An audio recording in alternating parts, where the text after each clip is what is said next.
And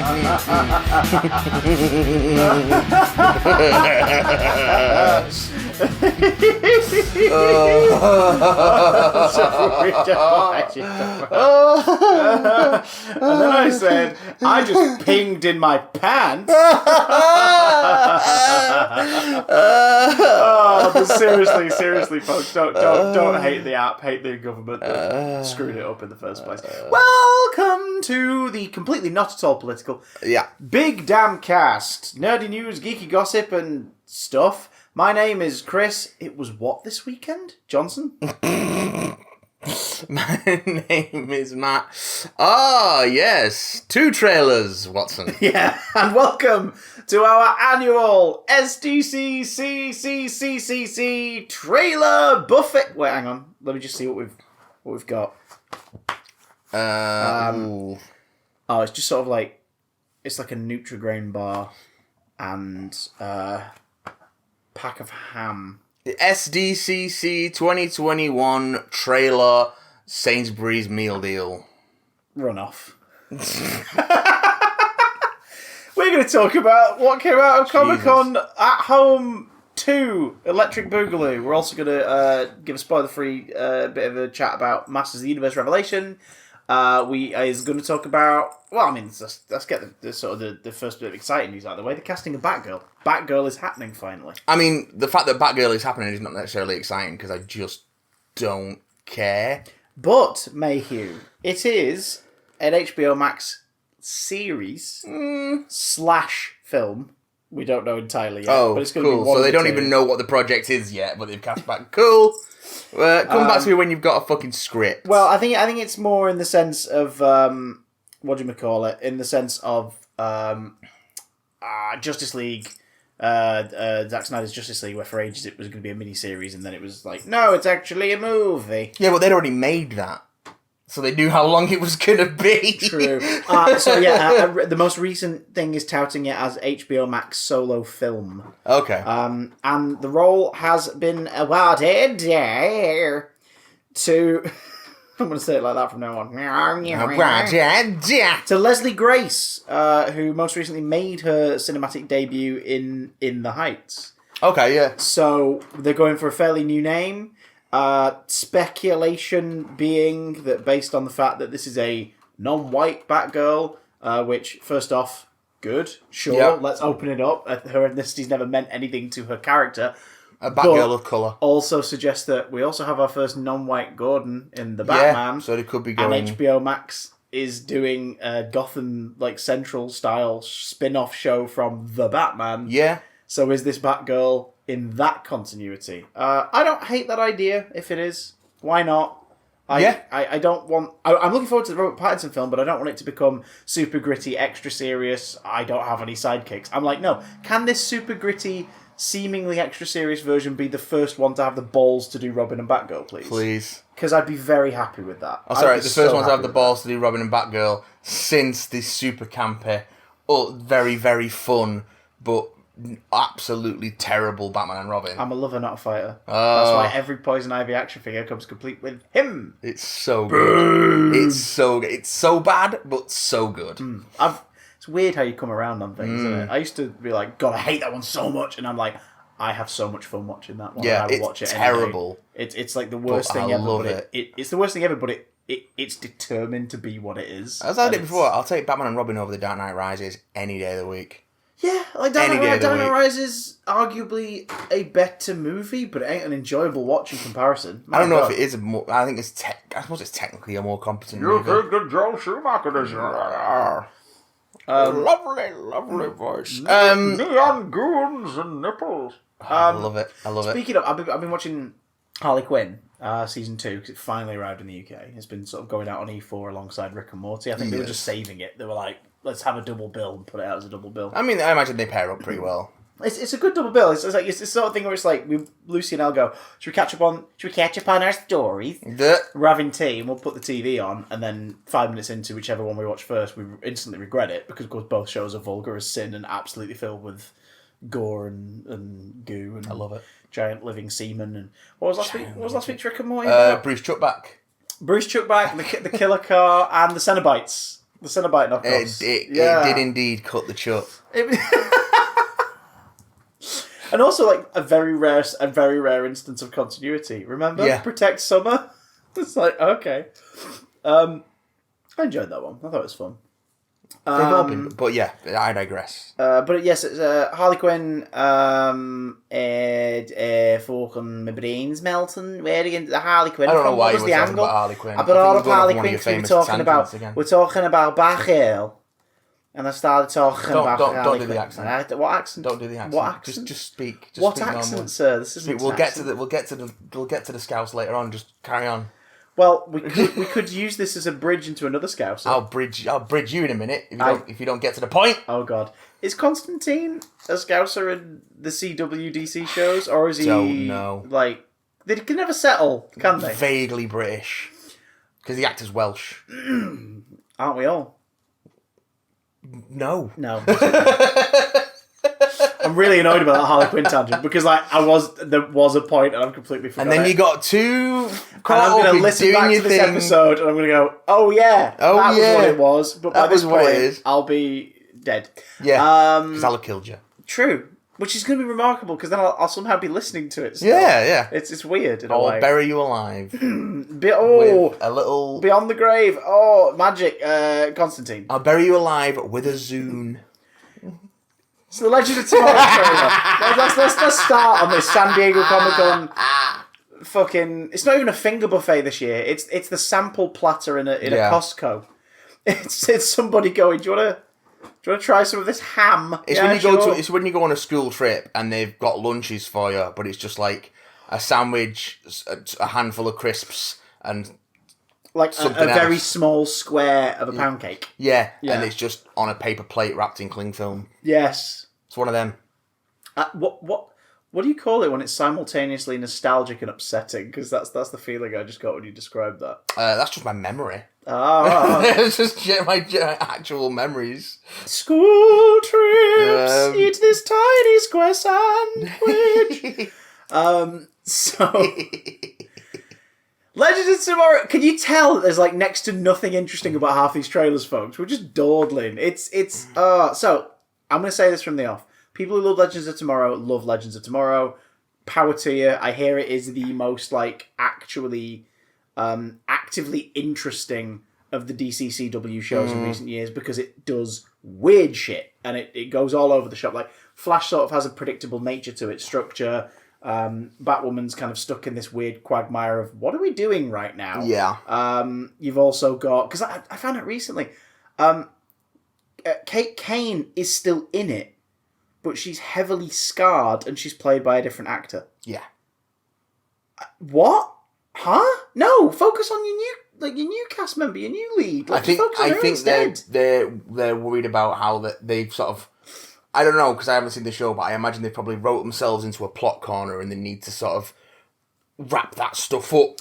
Yeah, but to make a whole season about it. That might have been what the plan for the whole season was in the first place, and they just had to sort of like reorganise it to be able to wrap up the cake. I don't know. Supergirl ending, Arrow's spin-off is like in limbo now.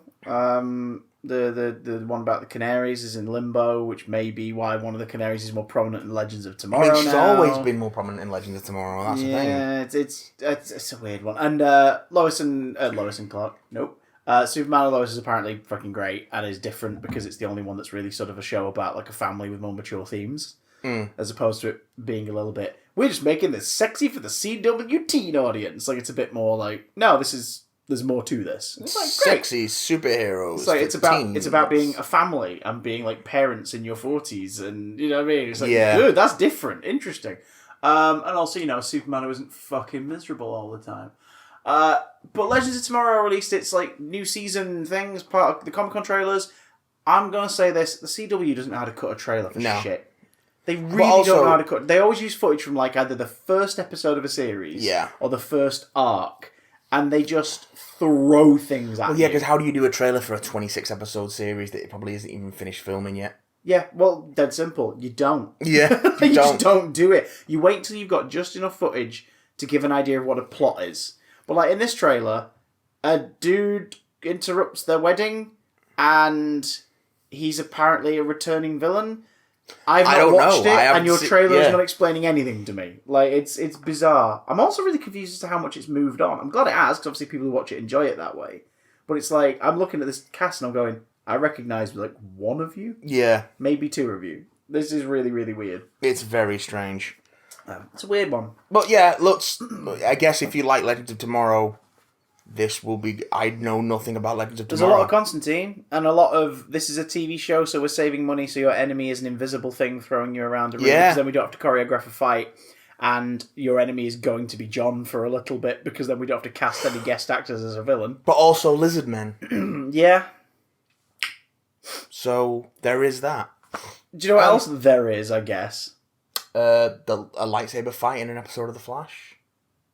Do you know what else there is, I guess? Have you seen that fight, though? Yeah. It's fucking bad. What else is there? There's a lot of zombie content coming out. How different? How different to just- every other year? So Walking Dead, great. More Fucking Walking Dead brilliant. and Fear the Walking Dead. Yeah, apparently they were the best panels over the weekend. Like, there was the one where the casts were the most kind of like, let's do it, let's talk about stuff that's gone on. This is hilarious. Let's have a great really time. like The Walking Dead, but I have no idea why. Yeah. I think people who really like The Walking Dead are people who like the conservatives. I don't know. That's a weird stretch. People who just like things that have...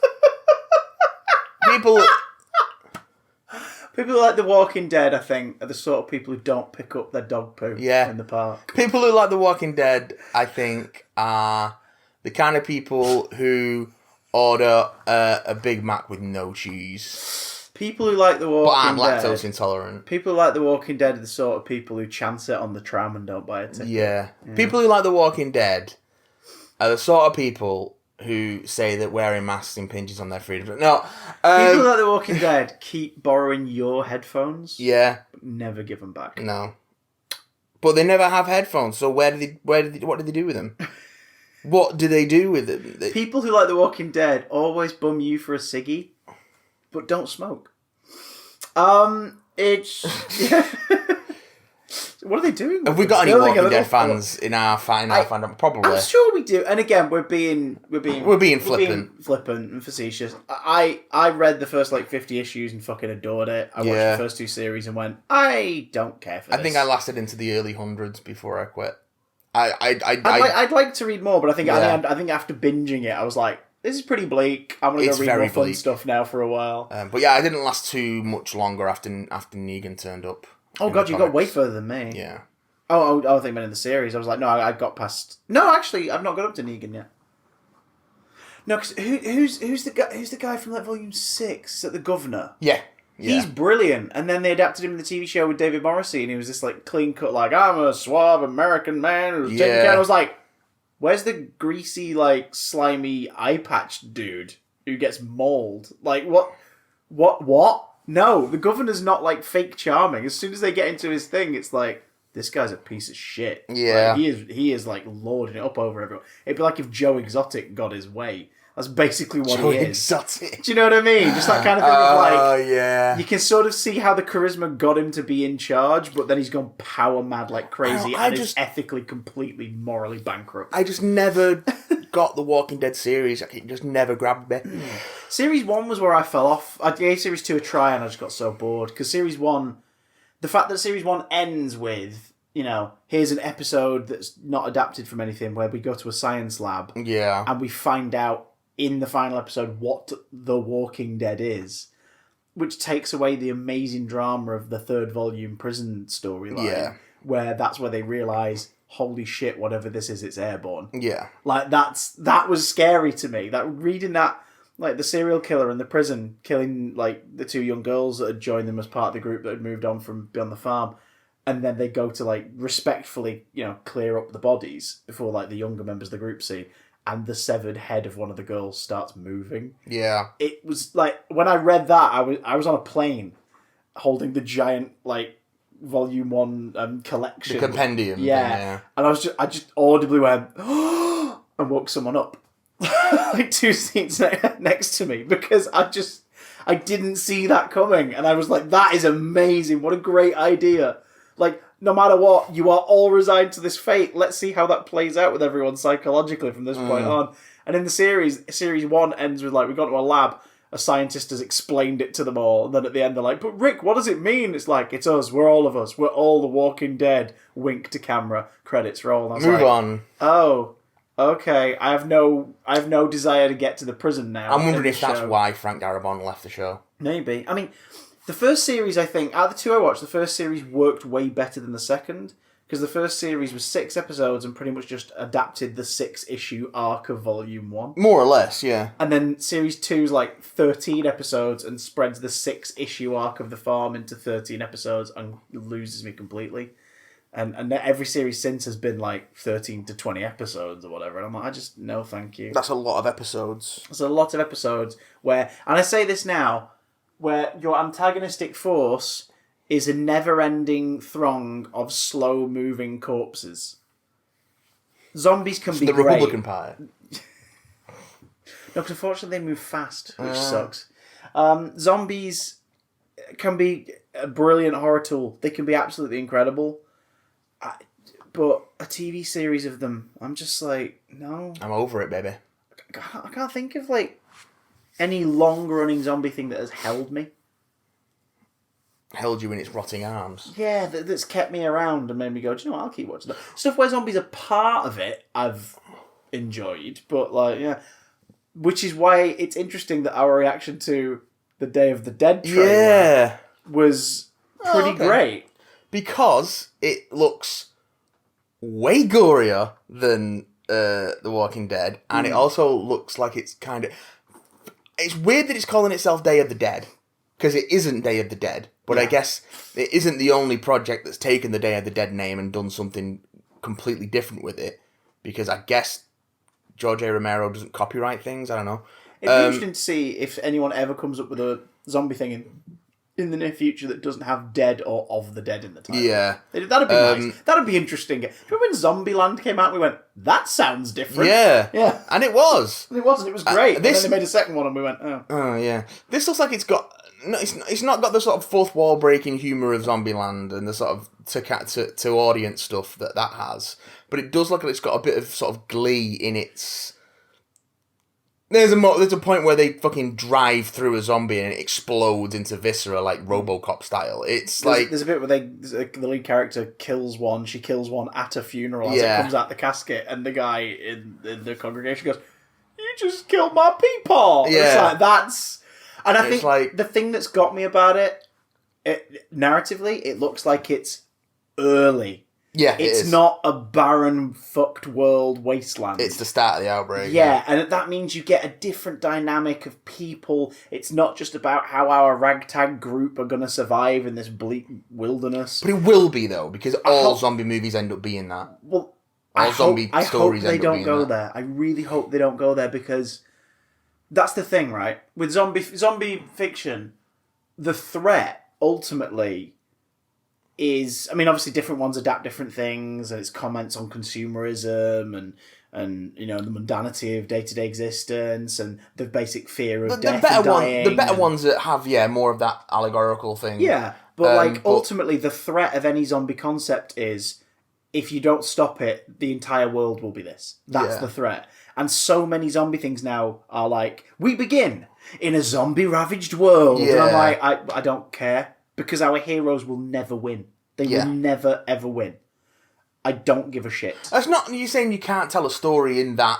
Oh, you can, but we've seen every possible take on it. It's... Like, even Zombieland, which is, like, coming from a place of fun. Like, the second one leans into the, you know... Oh, there's a Shangri-La. There's a place that's apparently paradise that if we get to, we can avoid it all. It's just like... Yep, seen this. Seen this. Absolutely. Like... The start of that movie was way more interesting. Like, they just occupy the White House. That's their new house. It's like, that's great. Like, that's fun. Even if it is just a riff on the Bill Murray's house bit from the first film, it's like, sure. I think that's one of the things I'm so bored about with zombie media. Where do you go? Yeah. The inevitable thing is your characters get to a safe place and we leave it on that cliffhanger of, and hopefully they'll have a happily ever after, or your characters will die in a noble sacrifice in the last story. And I'm like, I'm so bored. Whereas if this is like the threat of the zombie apocalypse is on its way, you at least have a lot more play. Like, you have a bigger sandbox to play in. You can have like someone coming back to life in their casket at the funeral, and like the person who knows what's going on having to kill it. Like, there's more to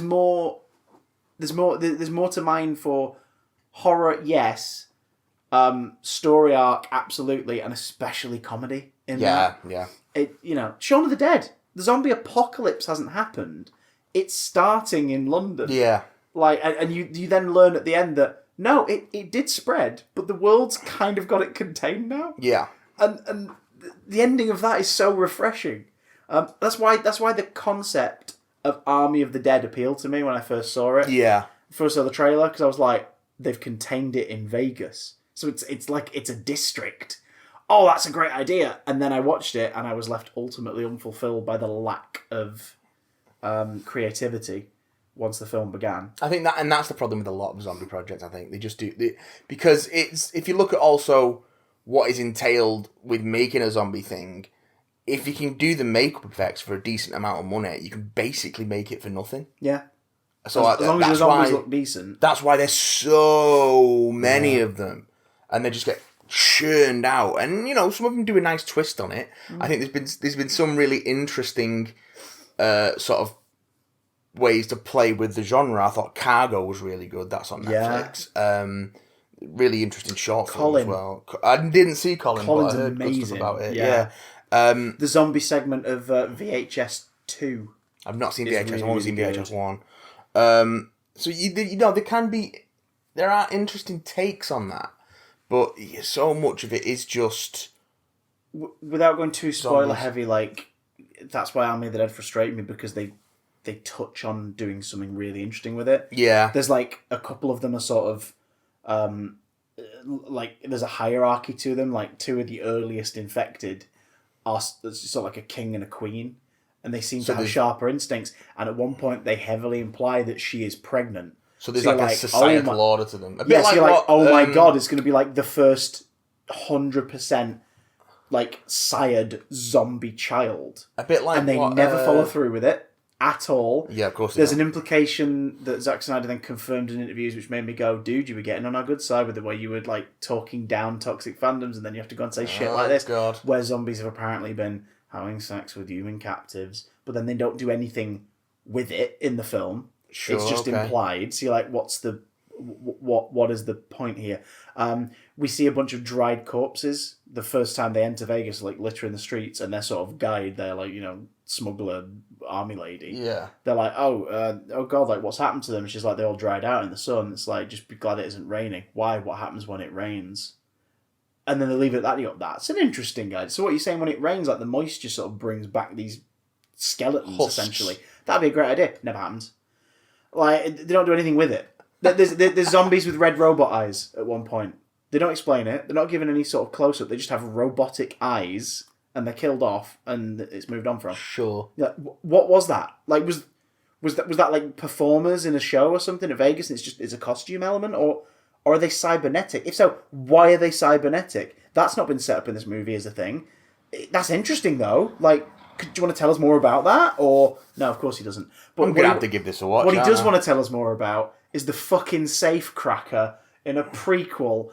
Thieves... Army of Thieves. So not even of the thieves, or like, whatever.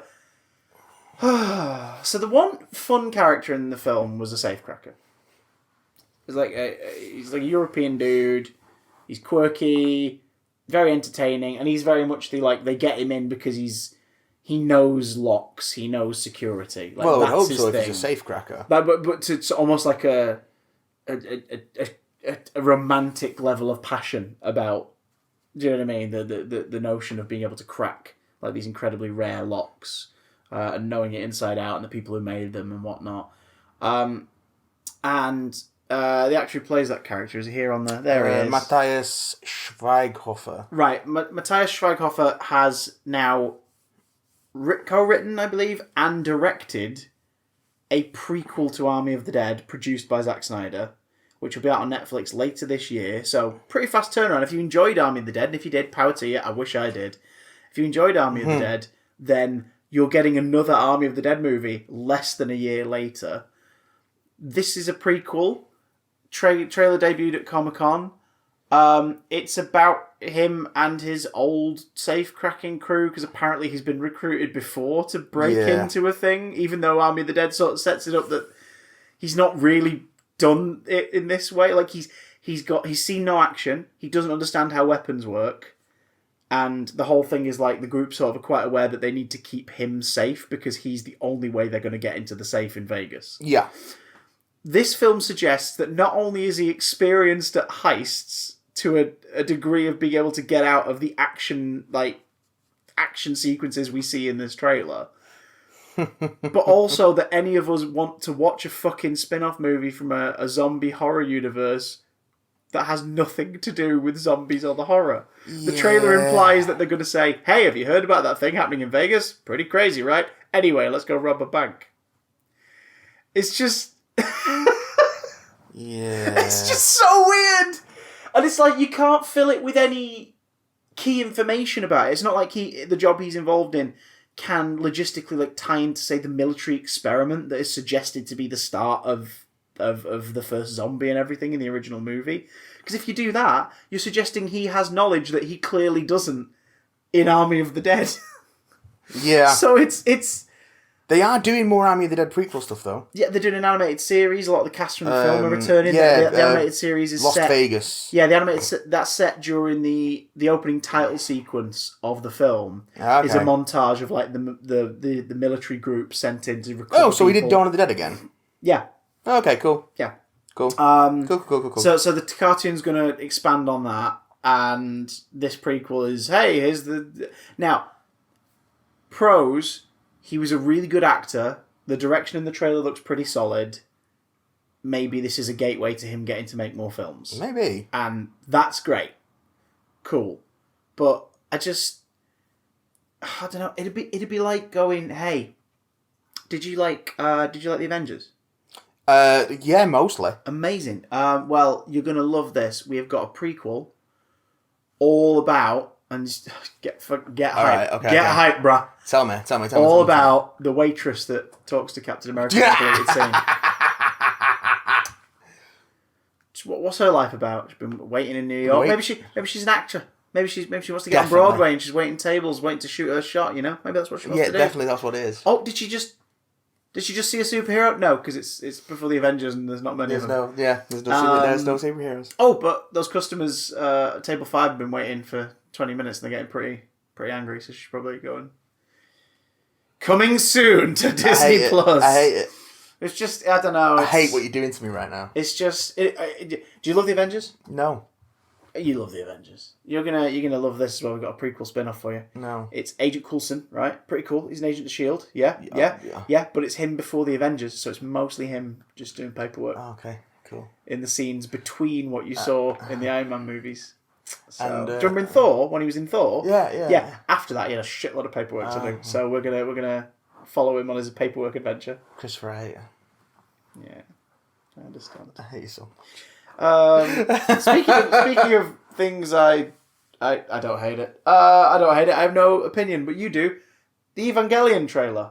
Thrice upon a time. Looks like Evangelion. I haven't been following Rebuild of Evangelion, which is a sort of remake / reimagining film series. But there was a bunch of footage, aka the opening titles and like 2 seconds of actual dialogue. Right? And it looks like it has the visual style that makes Ava so sort of compelling. But beyond that, I can't tell you anything about it other than the fact that it's a thing.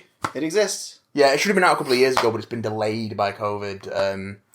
But now it looks like it's actually getting there. And but yeah, it's Evangelion. Do you like Evangelion? Never seen it.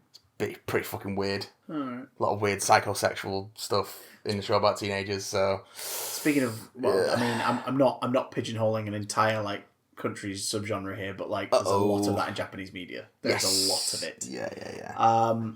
Speaking of weird psychosexual shit, Dexter's back. Oh yeah, okay.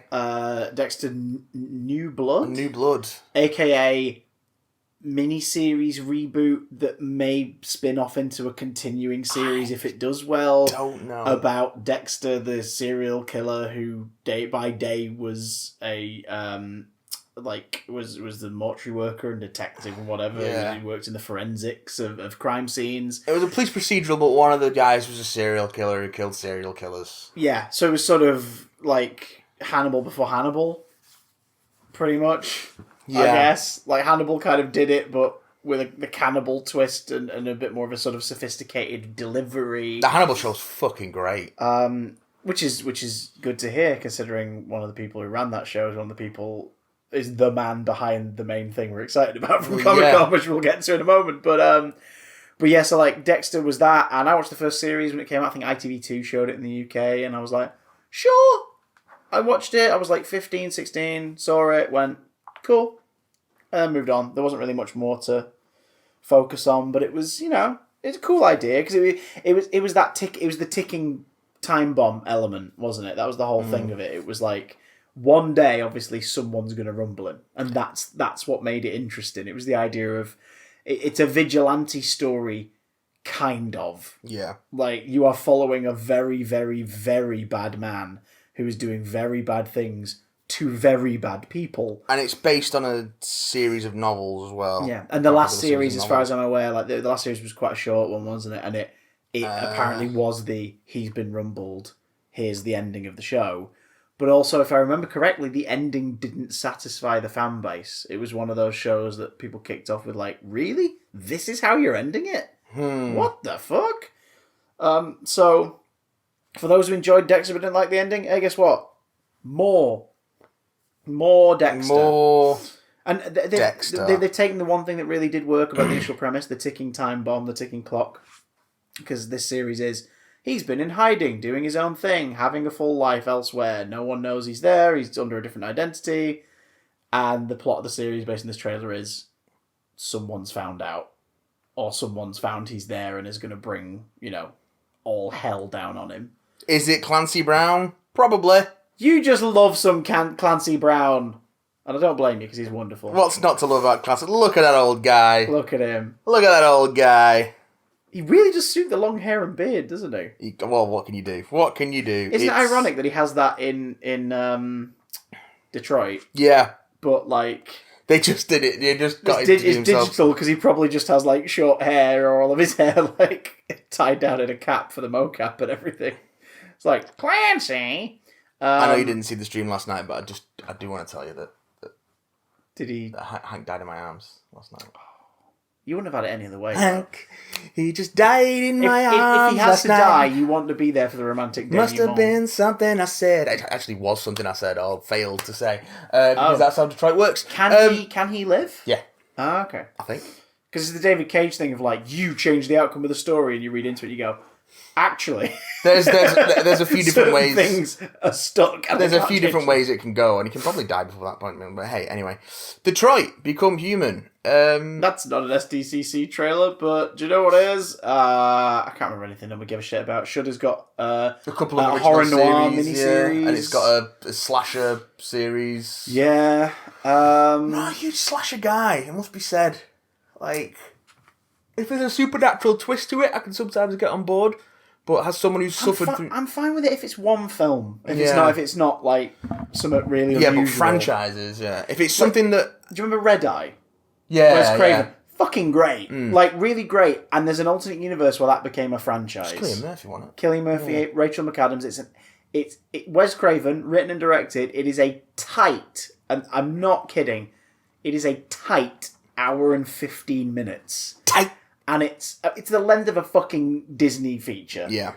And it's perfect. Like, it's absolutely perfect doing what it is. It's them two and Brian Cox, and it's got some of the most, like, brilliantly subtle but believable gore stuff I've ever seen. Like, oh my god. Freaking what she does with a pen to get away from him. And then what she does with her heel in the closing 5 minutes. Huh. She like, kicks him so hard in the thigh that her stiletto sticks into his thigh.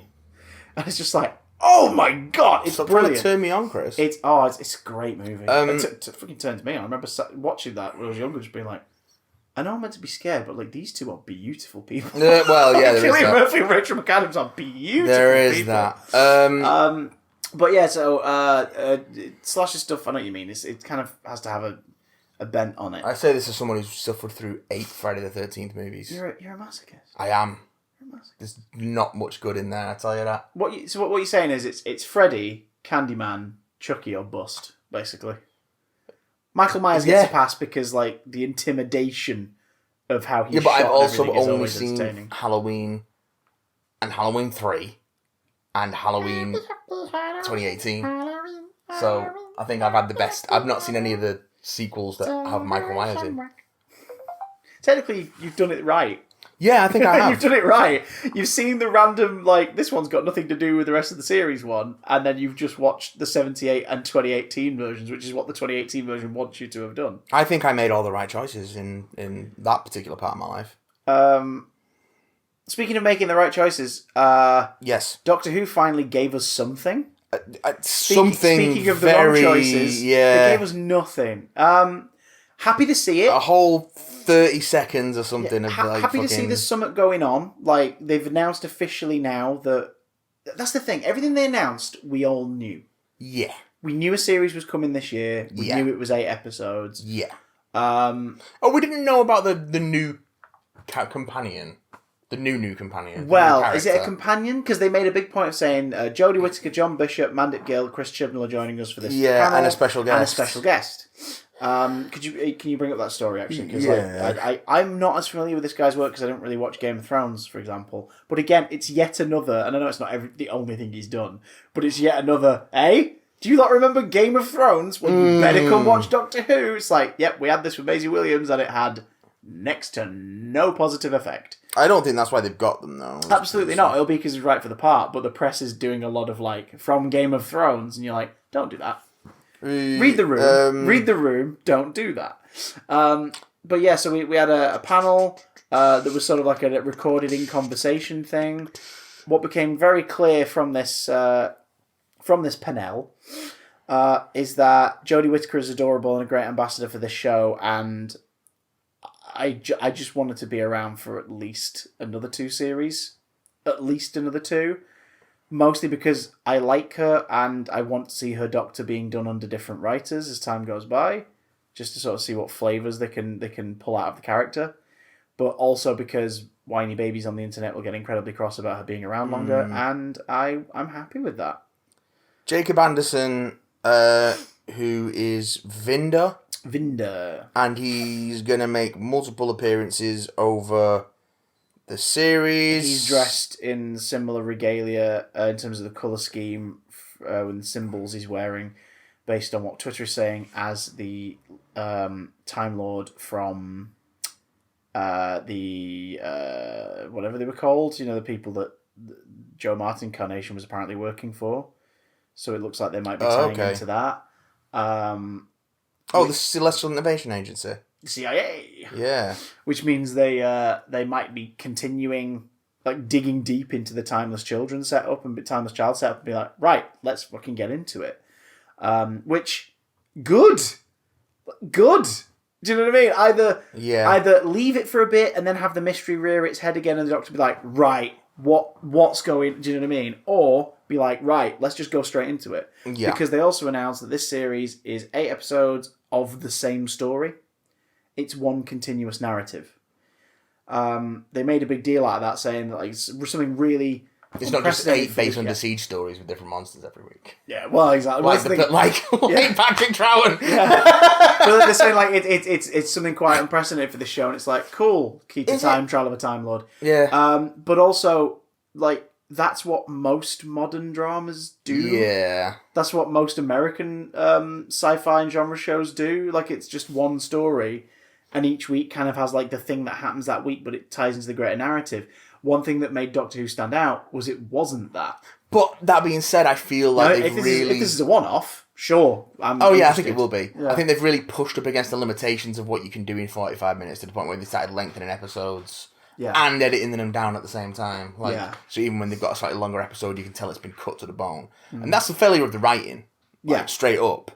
But I guess if that's what Chris Chibnall wants to do, he's running the show. If he wants to experiment with it, fucking why not? A lot of the internet why not? Immediately remembered his famous appearance on that BBC show in the 80s where he was complaining about the writing of Doctor Who as a fan. Talking about how they don't want, the big arcing stories, and he took all Trial of a Time Lord a failure. And it's like, wait a minute. Did you die a hero, or did you live long enough to see yourself become the villain? What's happening here? Now, that being said... he learned how to write for TV. Yeah, full disclaimer, I think we've both been pretty satisfied with the past 2 seasons overall, but it's nowhere near, top tier what Doctor Who can be. I think it's a lot better than the sort of first couple of Capaldi seasons. Yeah, I'd sort of put it on par, but for different reasons. Like, there's stuff in the Capaldi's first couple of seasons that I really enjoyed, but mostly I was left feeling dissatisfied. I think it's different. Whereas with this, it's like I'm mostly having a good time, and occasionally it'll do something that makes me go, "Oh, for fuck's sake." The difference is that in terms of the writing and the way they fail with Moffat, the structure was tight, but the characters were really fucking irritating or non-existent. Whereas in this, the characters are great and fleshed out, but the structure's all over the place. Some of the characters are great. I think they are.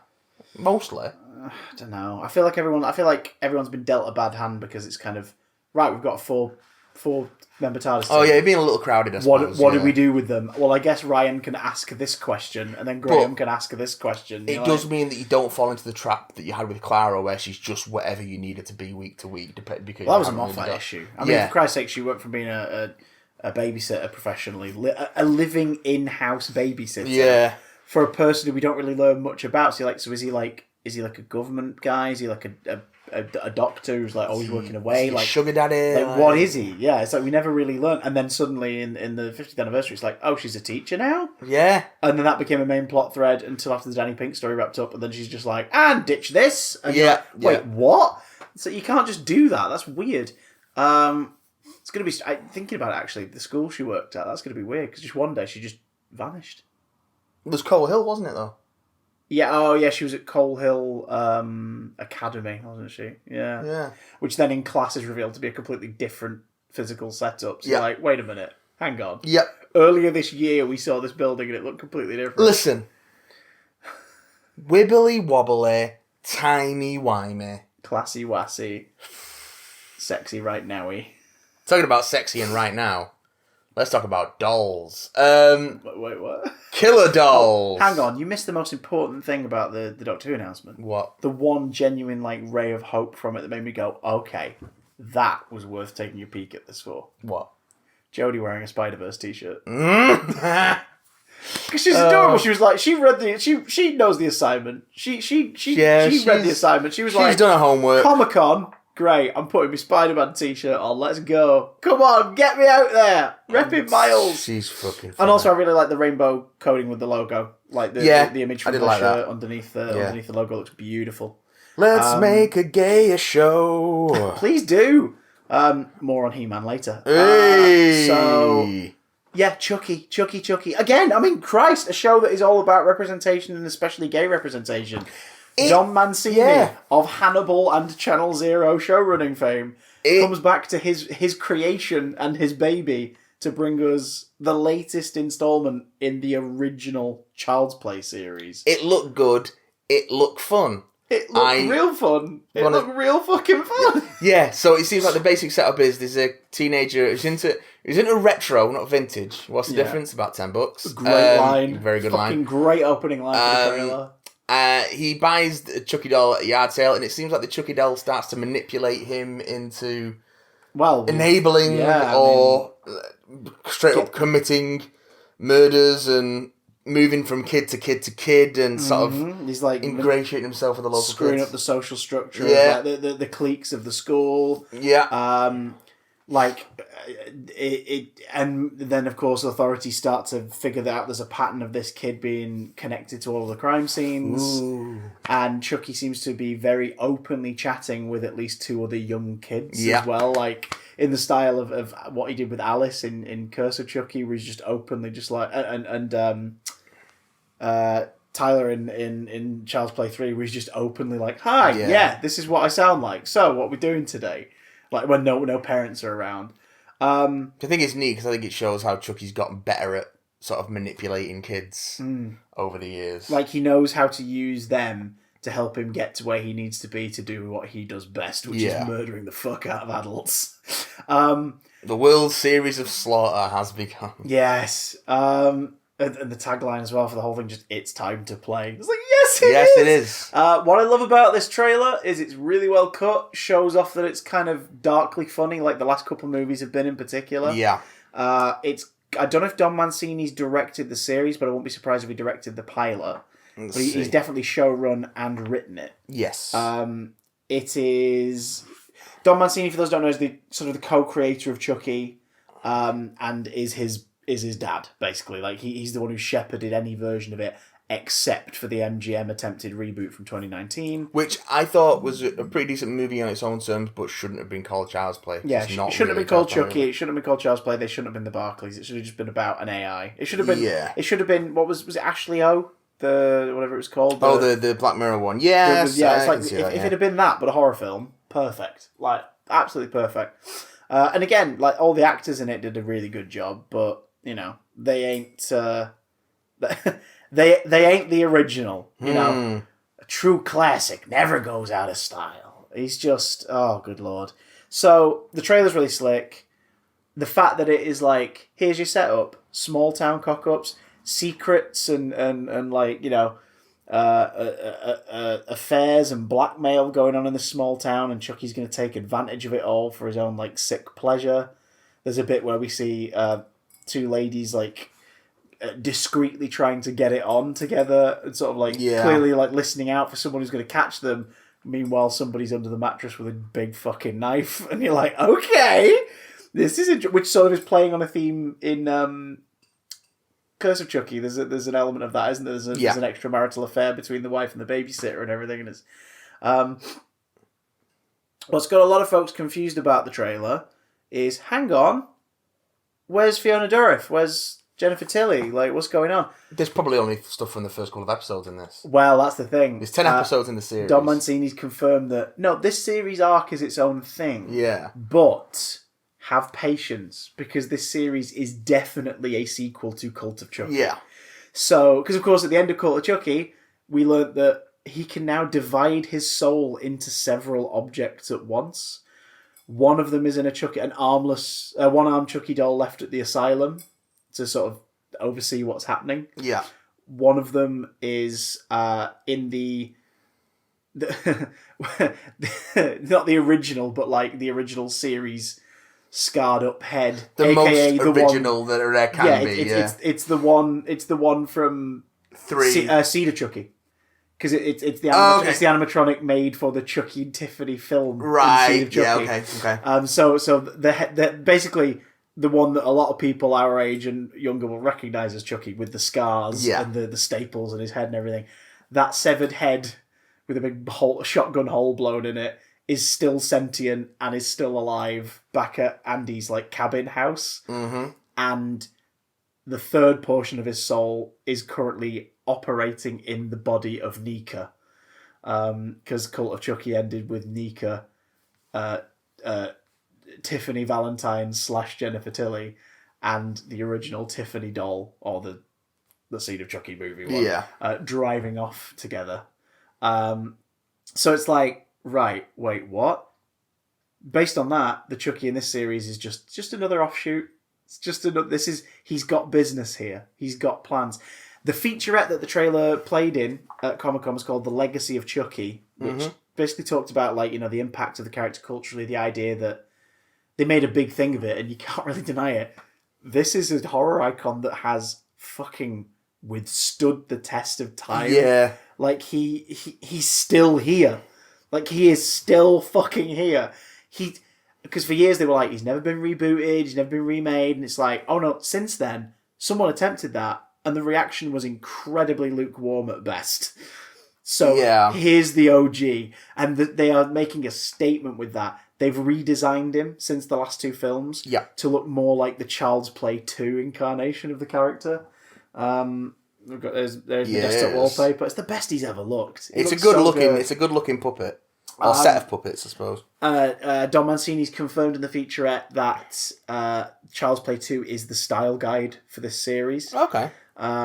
Right down to like the sort of the relationship between brothers, sisters, best friends, like being a key player in it. Andy Barclay, played by Alex Vincent, and Kyle, played by Christine McCarthy, are in this series. They will be in it. Jennifer Tilly and Fiona Dourif will be in it as Tiffany and Nika / Chucky. Yes. They are going to be in it. In fact, if you watch the Legacy of Chucky featurette, you will briefly spot them both in a scene where Fiona Dourif is in incredibly scant lingerie making out with Jennifer Tilly. God damn it. So, Charles is enjoying being in a female body. He's having fun with it. She's like, okay, interesting. God damn it. Because, of course, there's that bit at the end of the last film where she steps out of the asylum. Tiffany realises that it's him.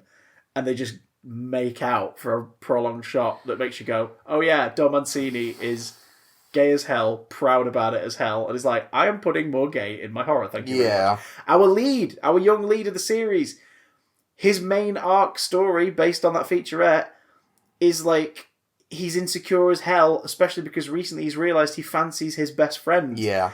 And it's this whole thing of like, okay, interesting. So you've got a story about a teenager coming to terms with his sexuality, as well as sort of being outcasted. He's obviously like a very Tim Burton-esque protagonist, as you pointed out in the trailer. He buys Chucky because he's after retro stuff, but he's got like a sculpture made out of doll parts. It's very strange. It's like, that's pretty cool. We have twin characters played by your man from I Know What You Did Last Summer. I can't remember his name now. Dev something. Devon Sauer. That's it. He's playing twins. Which is like one's the guy with the goatee in the trailer who's a bit of a dickhead. And there's a karma guy who I think is the dad of the lead. Dad of boy. But of course it's like, wait, twins in a Chucky story. I wonder. What could possibly go wrong? I wonder, because there is one recurring character of the series who is still unaccounted for. And Billy Boyd's been very active lately. So I do wonder if they are going to go, do you know what, fuck it, we're tying it all Is he keeping himself busy so he doesn't have to come back? That's very true. Have you listened to Friendship Onion? I'm a few behind, but yeah, it's very good. Adorable. It's lovely. Dominic Monaghan like rides that perfect line of like a charming rogue and an obnoxious prick. Yeah. He just sort of sits perfectly on the fence. Yeah. It's like, God damn it, every time he just go, what are you doing? Oh God, you made me laugh. God damn it. And Billy Boy's just adorable. But also, Dominic Monaghan's a local boy, so. Oh, there you go. See, there you go. Yeah. That explains why we like him. Yeah. Even if he's been a prick, we're like, go on, lad. Good on you, couple. Manchester boy. The biggest takeaway for this series for me so far, the thing that I'm most excited about is fucking hell is Brad Dourif on fire.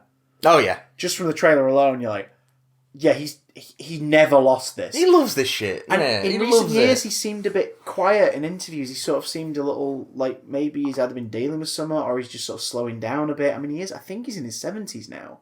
Fuck off. I'll look it up. Yeah, Fiona Dourif's in her 30s. Jesus. So it's possible. Because obviously, yeah, that's the other thing is that, the family element of this series, because Jennifer Tilly talked about that a lot.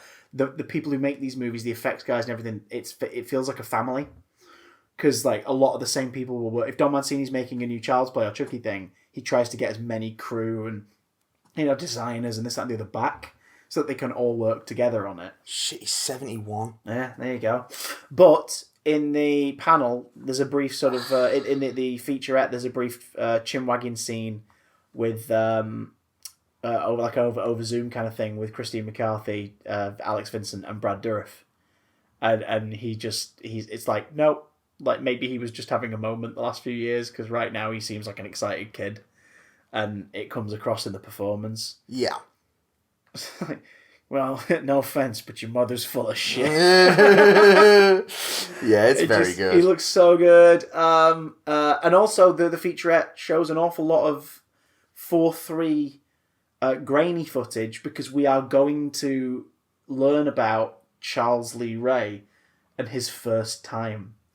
We see him as a teenager, like slowly just dragging a big fuck off knife into a cake on his birthday. So I've got a feeling that's why this town is significant. I think this is where he came from. Oh yeah, that would make sense, I guess. Because that's what's been happening in the last couple of films. Is he's been sort of like finishing old grievances. Yeah, like Curse of Chucky. The Chucky doll disguised as a clean one, which was such a great reveal. Because it was like, is this a reboot? Like, what's going on? That was a good moment. You see the lady peeling the skin off of him, and it's like, oh my god, it's the Scar doll. It's very good with a mullet. His hair's so long now. That film reveals that like this family had an issue because the idea was like on the night of his attempted arrest by Detective Norris that resulted in his death. In Charles's death at the store, the gunshot wound that kicks off the whole series of films. Mm-hmm. He had been found because he'd kidnapped Nika's mum, and the reason Nika, the reason Nika cannot walk, the reason that she was born with a damaged spine, is because he fucking stabbed her mum in her stomach while she was pregnant. Good times. It's like, holy shit. So Chucky's, as he said in that film as well, it's all about family. Like it always comes back to family. So I wouldn't be surprised if there's some lineage of the Lee Rays in this, and that's why it's tying into this storyline. I think that'd make sense. Yeah. We may have waxed lyrical about this for a while, but it's just because it was honestly the most exciting and interesting trailer to come out. Yeah, it was nice to see something that had some substance to get excited about because there was so little going on. October 12th on Sci-Fi in the US. So how we're going to get it is unknown as of yet, but I wouldn't be surprised if they strike a deal with like Netflix. It'll be on a fucking Amazon Prime channel add-on, probably. Like Stars Play or something. I will pay for it or wait an extra month and buy it on Blu-ray. I'm more than happy to do that. That's probably the best plan. That's to do that for Ash vs. Evil Dead, which sucked. Oh. Series 2 was out on Virgin, Series 1 was out on Virgin through like an exclusivity deal, and we had it at the time, and you had to sort of like line it up and watch it, and it was like, and then eventually we just started pirating it because it was easier to do. Yep. Don't endorse it, folks, but like there was no other way to watch it for ages, and then 2 years later, the DVD box set UK region of Series 1 and 2 came out, so we picked that up, rewatched Series 1, binge Series 2, and then for Series 3 we had to do the same thing. We had to wait for it to come out on DVD. Sucks, man. It's ridiculous. But on the topic of streaming services... I see what you did there. Yeah. Tell me about... Motu-R. Motu-R. Motor. Which I haven't seen. Yeah, this is going to be spoiler-free, folks, but I just want to talk about two things, essentially, for Masters of the Universe Revelation. What I thought of the series and the online discourse about it, because it's really weird. Oh, are you telling me that there's been troublesome online discourse about a revival of a children's TV show from the 80s? Here's the thing, right? Masters of the Universe, what do you remember about the original Filmation series? It's not very good. Yeah, but like in terms of like for kids, it was the right amount of swashbuckle and adventure. I have the power! There's a lot of cool iconography in it, and a lot of the passion around it is built up from the fact that it was something that people played with and watched and, ate the cereal and had the, He-Man jammies and everything. Like, it was very much Orko. You're all in. Do you know what I mean? You're all into this. Yeah. It's in the same vein as, like, Mask, G.I. Joe, Transformers, Teenage Mutant Ninja Turtles. It's from that same era of... Well, it is the thing of... It's a cult for kids, but is ultimately rather wholesome. It's the this is a cartoon, buy all our playsets and toys. Precisely. Yeah. And yet, this incredibly silly, rather openly and successfully and jubilantly camp show. Oh, God, so camp. Has got a weirdly aggressive fan base of people who are super pissed off that this reboot / sequel, spiritual sequel, isn't all about He-Man. So... Masters of the Universe Revelations, a Netflix series that is dropping in 2 halves. Part 1 is out now, 5 episodes. Are you telling me that a show called Masters of the Universe isn't all about He-Man? Is the show called He-Man? No, the show isn't called He-Man. The show's called Masters of the Universe. That implies multiple characters. Try telling that to anyone who's really pissed off about this online. Because the majority of anger about it, it's been review bombed. Critical reviews have been really consistent. Review site aggregates for user reviews are stupid low, and this seems to stem from the fact that this is Kevin Smith's first TV show since Clerks, the animated series that he's overseen. Yeah. Well, the first one that he's overseen that he's managed to actually get made. Yeah. Yeah, of course, Howard the Duck. That went out the window. Did you know? That was the thing that got revealed this week in an interview somewhere or other. Howard the Duck was going to have Werewolf by Night in it. But they were told they couldn't use him because he's being saved for the films. Oh! Yeah, so it's like... Okay. Is he going to be in Blade? Or, what's the plan for Werewolf by Night? Weird, right? Also, this past week, the dude who David Harbour beats in an arm wrestling match in the prison in Black Widow has said that he was playing Ursa Major. Yeah. It's like, sure.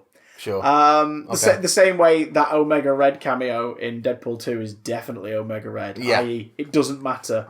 He's made up to look like Omega Red, but until you do something interesting with Omega Red, it's just a fun little visual reference. Yeah, who cares? It's not a thing. Who actually cares? So, Kevin Smith showran it.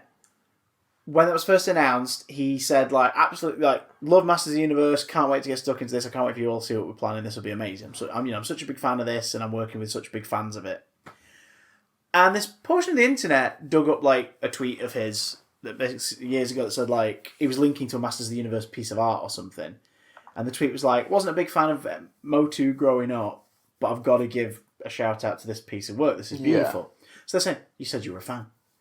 And he since kind of clarified and said, well, put it this way. I was 13. I was kind of past the age of caring about that sort of stuff. But I still tuned into every episode. Even if I was like, oh, God, this again. I still watched it. And it has stuck with me. And here's the thing, guys. It's entirely possible to become a fan of something. Yeah.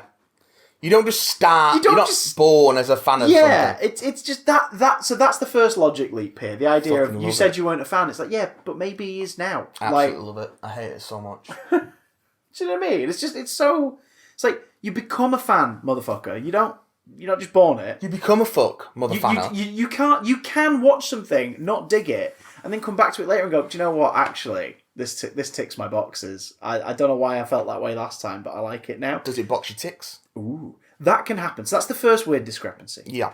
Then, something about it leaks that suggests that He-Man is not the main character of the series. What?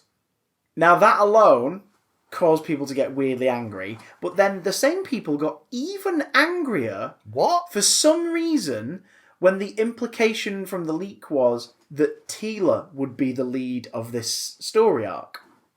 Sure. So, okay. He-Man not necessarily lead, woman lead, that bad, said this section of people. Shocking. Who, if you ask them... Absolutely shocking. If you shocking. ask them, what is your issue with Teela being the lead? They will say, well, I want it to be He-Man. And it's like, right, well, it isn't. So what is your problem with Teela being the lead? They won't answer. Their answer will always be, well, he lied. He lied about it. It's like, right, just please think... And I'm saying, there might be people listening to this right now who are like, oh, shut the fuck up. I just didn't like it. If that's the case, great. I'm not talking about you. I'm not talking about you if that's the case. But if you are still like, oh, yeah, but she shouldn't be the lead, though. Ask yourself why. Really ask yourself why that matters to you so much. When you have 140-odd episodes of the original Filmation show where He-Man is the lead character. Where you have the 2002, 2-3 series reboot where He-Man is the main character in an ensemble cast.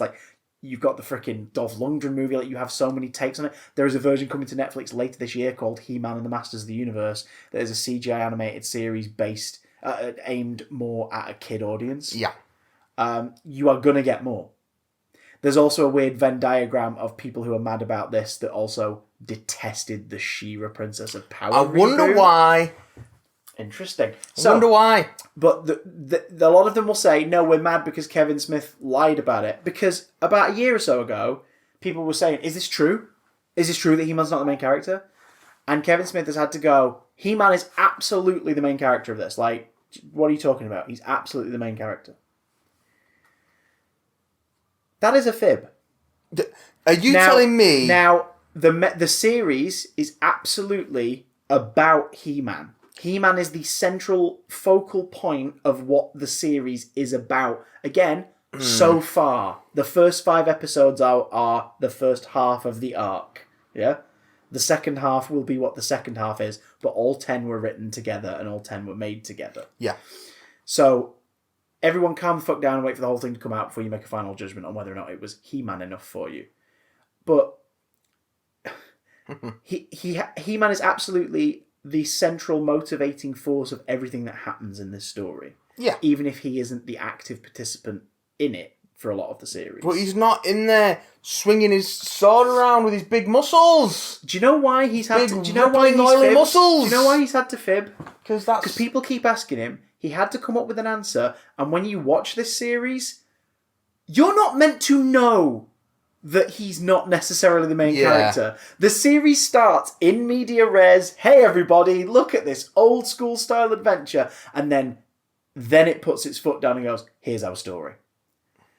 That is nowhere near as effective. And I hate the fact that I'm even having to hint this to you right now. But, like, that is nowhere near as effective if you're going into it expecting him to not be as much of the story, in as much of the story. If they'd have called it, like, Teela and the Masters of the Universe, which so many people are saying, we should have called it that, then you would go into it going, oh, so it's going to be a story about Teela. I think it's also easy for me because I don't really give that much of a shit. Same! I grew up with the original series just as part of the popular pop culture vernacular. Yeah. Like, I was aware of it in the same way that we are all kind of aware of Mickey Mouse, the Looney Tunes. Even if you've never watched anything dedicated to them, you're aware of them. Yeah. You get the basics, you know? You may not give a shit about football, but if you see, like, you know, Fred the Red from Man United, you might go, oh, that's the mascot from Manchester United. Do you know, there's certain things you just see and you're like, oh, no, I get that. Yeah, that's fine. I understand that. I know what that is. I've never watched an episode of Scooby-Doo, but I can tell you that that's Scooby-Doo, etc. Like, that was what I grew up with. I then really jumped into the 2002 version, and I really dug it. I was the right kind of age for it. I was 11. I was sort of that kid who was still into action figures, and I was just like, this is pretty fucking cool. Woolworths was still a thing. So like, those shelves were covered in the 2002 Motu Masters figures. of the Universe. I had a fair few of my recently eBayed the last of them because like they were just sort of sat in a box and I felt sad for them. Like, you know, I had like a bunch of the Snake guys from the second series where the Snake Mountain stuff really comes in. Mm-hmm. I had Evelyn, I had Skeletor, like the heavily armored version. I had a couple versions of He-Man. I had Trapjaw was my favourite fucking one. Okay. Oh, he was amazing. Like you could fit his other hands on nooks on his belt, so you could switch him out. He was great. Like, you know, I loved him. I thought they were great, and I really enjoyed the show. It's never been like one of my top thingies, but when I heard this was in development, you know, I enjoyed Kevin Smith's stuff. This is not unknown. Yes, so I was curious. I was like, oh, they've given him the keys to this kingdom. That's interesting. And then when he talked about it a lot on his podcasts about how like the head guy at Mattel and the head guy at Netflix in charge of this project are both huge fans of the cartoon from when they were kids, so that sort of fueled it. And anytime he would make a decision about something, he'd run it by both of them, and 9 times out of 10 one of them would go, oh, actually she can't do that because of this, that and the other, and he'd go, all right, corrected. And do you know what I mean? So it's someone who like knows how to tell a story, listening to the two people who are kind of like the flame keepers of it. Yeah. And letting them inform how he makes the decisions and what he does. It's like Zor, for example, you know, the sorceress who like looks after Castle Grayskull. She can't leave it. There's an instance in the first episode where he wrote that she meets these characters outside of Castle Grayskull, and they both sort of politely corrected him, was like, actually, it's like further she can go, unless she's a bird, further she can go is the drawbridge. It was like, I will rewrite the scene. And do you know what I mean? It's like little things like that be like, he's like, I don't know everything about it, so I'm going to rely on these guys to fill in the gaps, fill in the blanks for me. He hired a great team of writers for it. Like there's 3 of the writers. Kevin writes the first and last of this little arc, and you know, the writing staff includes Mark Van Arden, who delivers a really fucking great episode. You know, so it works. He brings in a lot of his alumni to guest star in it. There's a lot of people you wouldn't expect, and a lot of people who'd be like, of course they're in here. Yeah. And it's like 1 or 2 line characters sometimes. I mean, for fuck's sake, Stinkor appears really briefly. Sure. And it's Jason Mewes. Sure. And he's fucking great. Sure. And it's like, this fits. Is he as good as he is in Cargo? I don't know, actually. Is that the second mention of Cargo in this? No, they're not Cargo, the zombie film. Cargo, the Pixar. Oh, Jesus! Film. Oh, no. Let's not talk about that. Let's not even... let's not bring attention to that. Tell you what, if you really, really are determined to not like Masters of the Universe Revelation, go watch Cargo instead. Yeah. Again, not the Netflix zombie film. The the Asylum Cars ripoff. Ed Asner, why are you here? Starring Haley Joel Osment. Oh, bless him. And Jason Mewes. Oh, God. Oh, Jason. You are wonderful, but please don't sing in a film again. And Melissa Joan Hart. Yeah, well, that explains a lot. Have you seen the sort of stuff she's made in the last 10, 15 years? It's rough. It's a Kevin Sorbo situation. Yeah, disappointed. So there's a Smodcast based callback for anyone who's listening thinking, here we go again, another Kevin Sorbo situation. Here we go again, another Kevin Sorbo situation. Like Kevin Conroy's Merman. Sure. Like there's just a lot of people from that family in here. And oh God, who's Melissa Benoist's fella? Scott something. Scott Bakula. No, it's not Scott No. Bakula. But like he's He-Man and Prince Adam, and he's fucking great. And Sarah Michelle Gellar's Teela, fucking great. You know, there's some really great casting. Lana Headey and Mark Hamill having a blast as Evelyn and Skeletor, respectively. Like there's some brilliant, and then, you know, proper like stalwarts of the genre, like Beastman's Kevin Michael Richardson, who always fucking delivers. And, yeah. You know, there's some great casting in here. Yeah. The story is so well constructed, and it is, and I say this as someone again who like enjoyed and grew up with the 2002 version, isn't a huge fan of it all, but like is interested enough to check this out. Yeah. This is a really fucking cool story. And it's an arc. It's not a Monster of the Week thing. It's not every episode's got a lesson and you're going to be spoken to about the moral of it at the end. Like, it's an arc. And it's the first half of the arc. They've made a big point on Netflix of calling it Part 1. To really egg onto you that, like, there is more.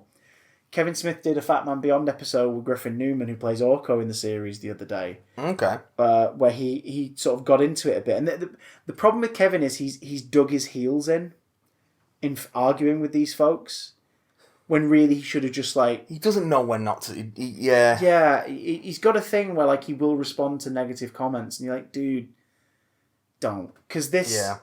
Whether people who are getting angry about this are angry because it really is just like their favourite thing in the world.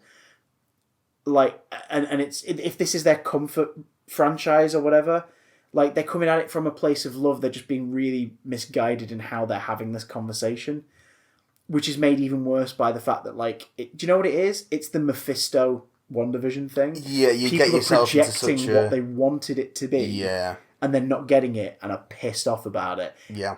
If that's the case, guys, I hate to say this, you don't have to watch it.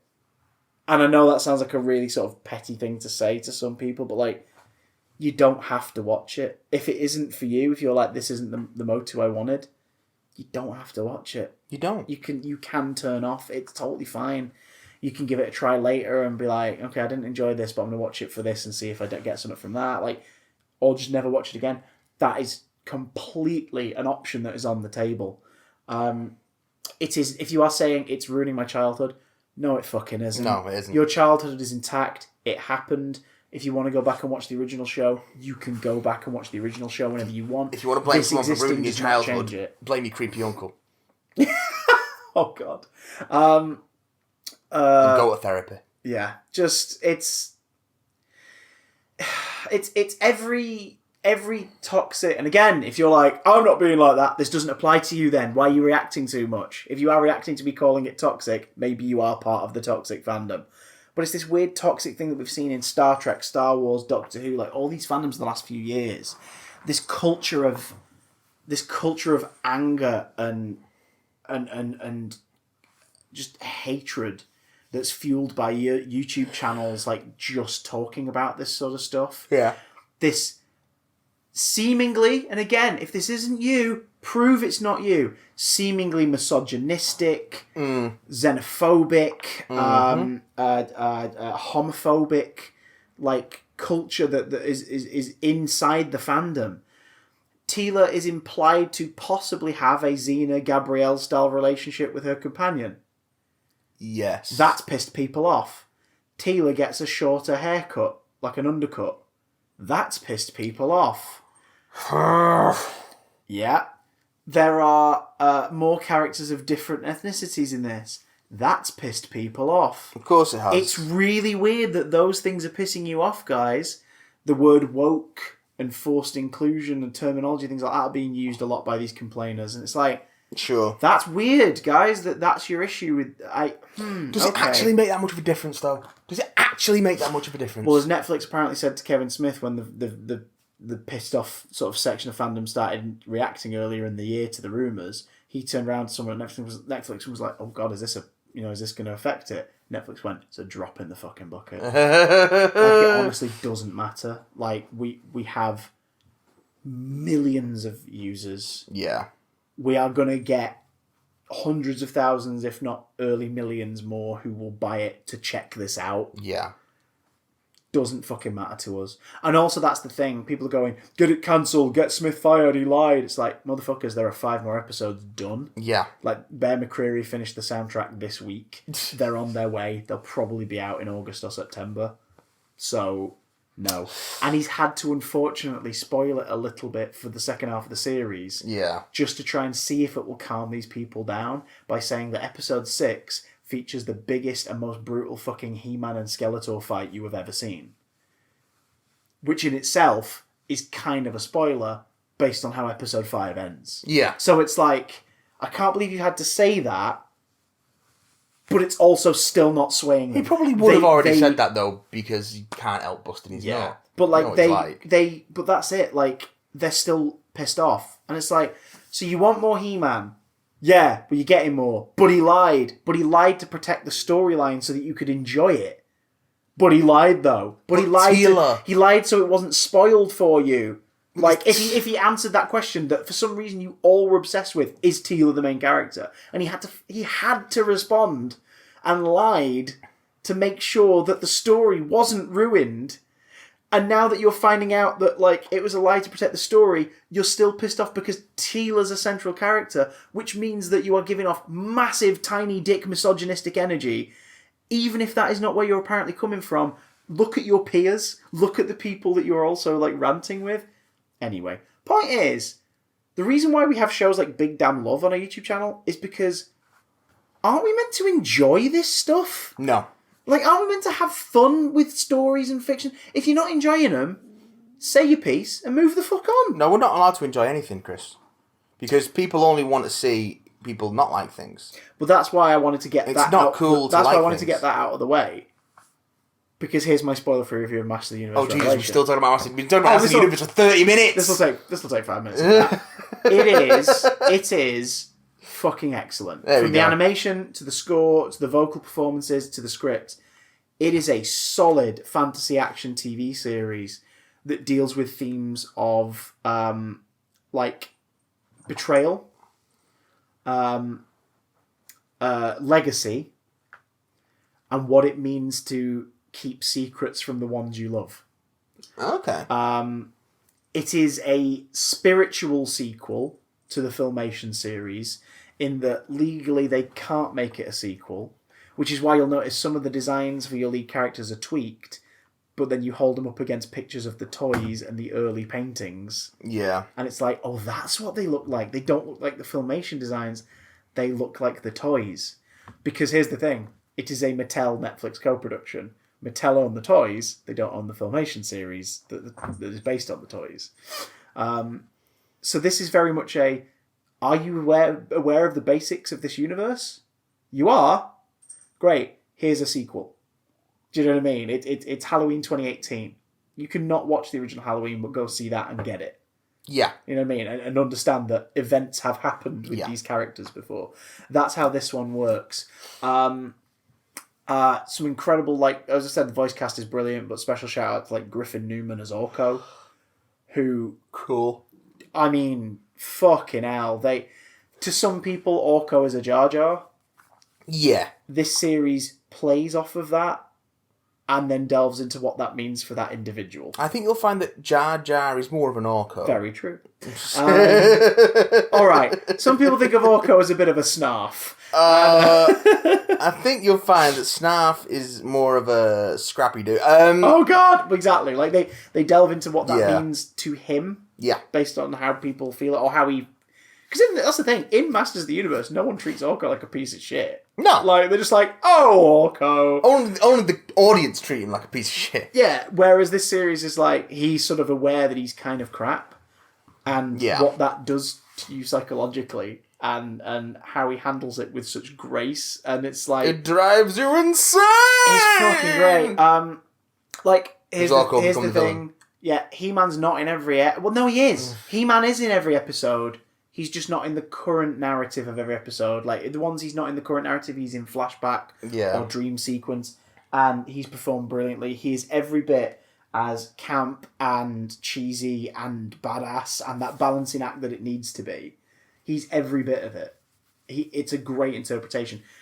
The transformation in episode 1 is scored brilliantly and is like some Sailor Moon levels of like Rainbow Pride camp as fuck spectacle. Excellent. Like as he transforms, his skin glows like crystalline rainbow colours. They ain't shying away from the fact that this is Campus Christmas and that's kind of why it's brilliant. You can be... That's another misnomer. You can be camp and badass. That is entirely possible. You know what I mean? For fuck's sake. Freddie Mercury. Yeah.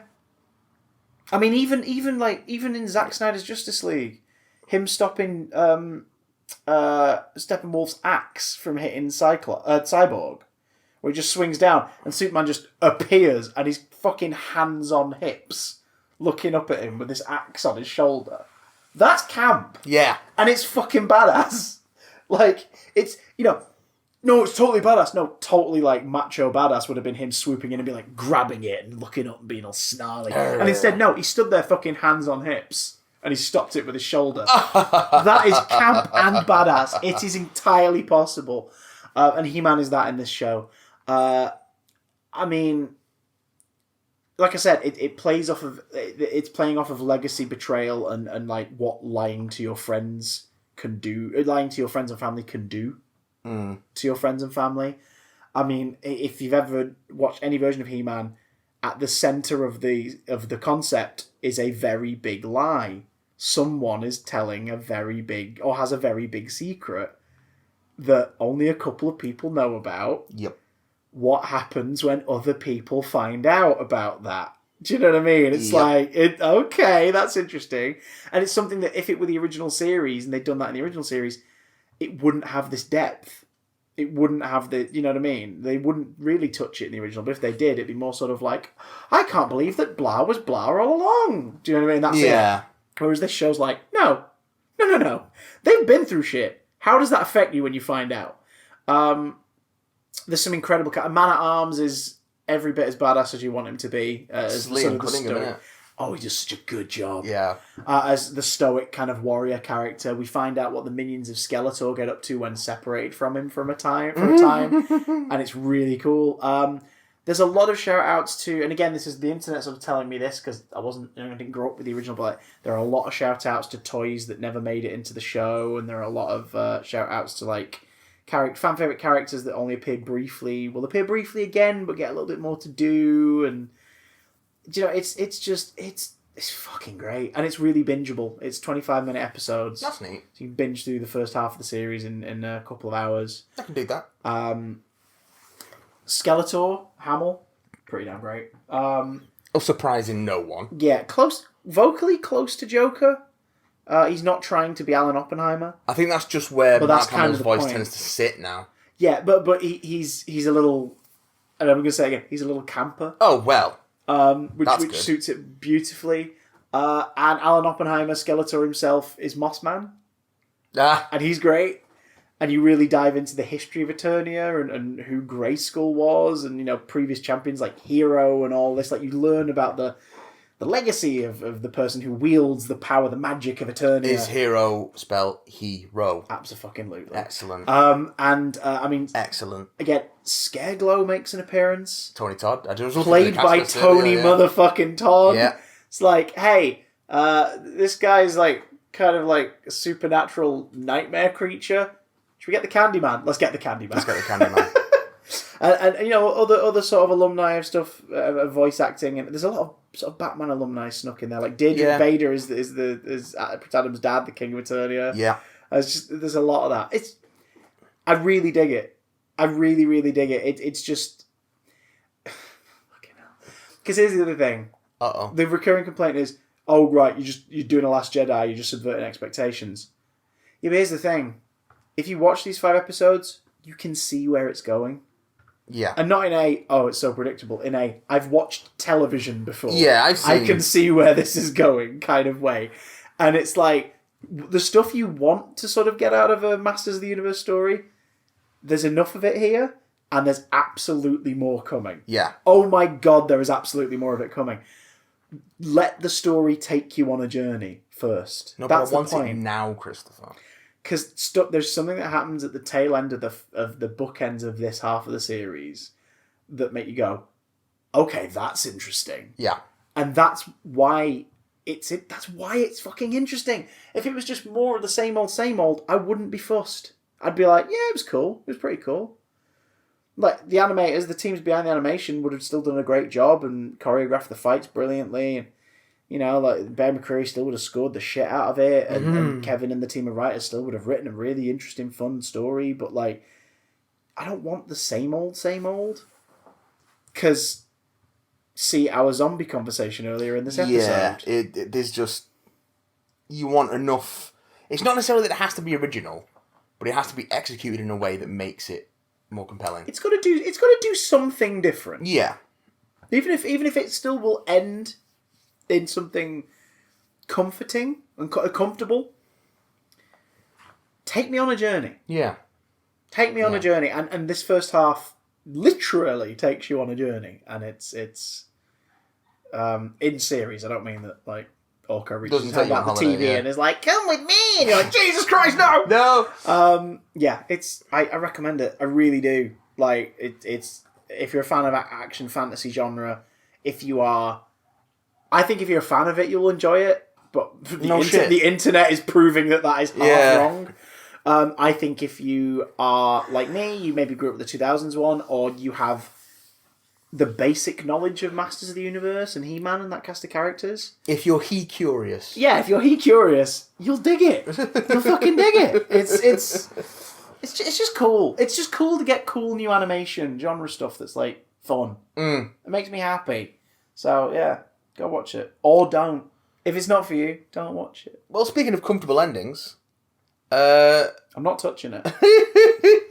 I'll look at it until it does its thing, but I won't touch it. We'll I'll grimace at it until it does its thing. Wow. Wow. But if anything, that's more erotic. Because it's like, I did it with just a look. We're gonna stop the show there, guys and gals, and non-binary folk as well. Jesus Christ, that's killed me. That's actually killed me. You know the French call an orgasm? The little death, le petit mort. You want to watch Bride of Chucky now, don't you? Yeah.